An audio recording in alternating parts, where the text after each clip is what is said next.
Hi friends, இன்றைக்கி அரிசி மாவில் ஐஸ்கிரீம் செய்கிறேன். பார்க்கலாம் வாங்க. இதுக்கு நான் அரிசி மாவு தான் எடுத்திருக்கேன். ஒரு 2 டேபிள் ஸ்பூன் அரிசி மாவு எடுத்துக்கலாம். எடுத்துகிட்டு கொஞ்சமாக பால் சேர்த்துட்டு கட்டி இல்லாமல் அதை கலக்கி எடுத்துக்கலாம். நல்லா கலக்கி எடுத்தாச்சு. இனி பாலை காய்ச்சி எடுத்துக்கலாம். 1/2 லிட்டர் பால் எடுத்திருக்கேன். இதை அடுப்பில் வச்சுட்டு நல்லா காய்ச்சிக்கலாம். பால் பொங்கி வந்ததுக்கப்புறமா சர்க்கரை சேர்த்துக்கலாம். 1/2 கப் சர்க்கரை தான் சேர்த்துக்கிறேன். சேர்த்துட்டு நம்ம கலக்கி வச்ச அரிசி மாவையும் இதில் ஊற்றி நல்லா கிளறிக்கலாம். கட்டி விழாமல் கிளறணும். ஊற்றி வச்ச எல்லா அரிசி மாவையும் ஊற்றிட்டு நல்லா கிளறிட்டு அடிப்பிடிக்காமல் நல்லா கிளறிடிக்கணும். நல்லா வெந்து வரணும். கெட்டி ஆயிடுச்சு. இன்னும் கொஞ்சம் நேரம் கூடி வெந்து வரணும். நல்லா வெந்து வந்தாச்சு. இதை ஒரு பவுலுக்கு மாற்றிக்கலாம்.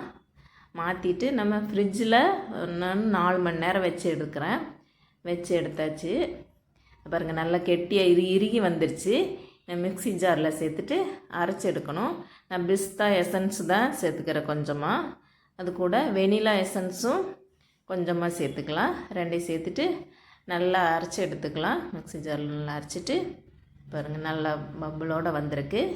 இதை பவுலுக்கு மாற்றிக்கலாம். பவுல் மாற்றிட்டு ஃப்ரிட்ஜில் வச்சு எடுத்துக்கலாம். ஒரு நாள் ஃபுல்லாக வச்சு எடுத்துட்டோம்னா ஐஸ்கிரீம் ரெடி ஆயிரும். பிஸ்தா ஃப்ளேவரில் ஐஸ்கிரீமு அதை ரெடியாகி வந்துருச்சு. இதை எடுத்துகிட்டு கொஞ்சமாக பிஸ்தாவும் நான் உடச்சி அதுக்கு மேலே சேர்த்துக்கிறேன்.